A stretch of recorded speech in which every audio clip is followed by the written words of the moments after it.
जम्मु आरो काश्मीराव फिन आरोबाव रैखाथि हानजा आरो उदखारिनि गेजेराव गुलि गावलायनाय जाथाय। जम्मु आरो काश्मीरनि कुपवाड़ा जिल्लायाव दिनै फुंनि समाव रैखाथि हानजा आरो उदखारिनि गेजेराव गुलि गावलायनाय जाथाया जायो। आर्मी आरो जम्मु काश्मीर पुलिसनि जथाय सिग्रोमनाय हाबाफारियाव बे गावलायनाय जाथाया जादों। साथाम उदखारि थानायनि मोनसे स्रोद सुलुं मोननायनि उनाव आर्मीजों लोगोसे जम्मु आरो काश्मीर पुलिसा बे सिग्रोमनाय हाबाफारिखौ लादोंमोन।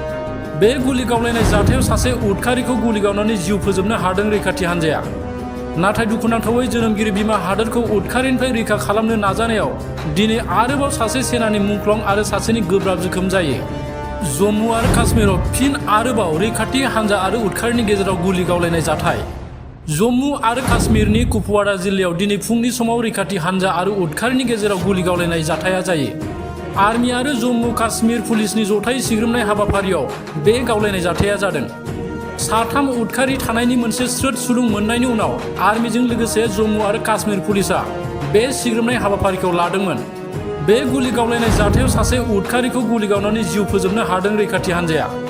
नाथाय दुखुनांथावै जोनोमगिरि बिमा हादोरखौ उदखारिनिफ्राय रैखा खालामनो नाजानायाव दिनै आरोबाव सासे सेनानि मुंख्लं आरो सासेनि गोब्राब जोखोम जायो।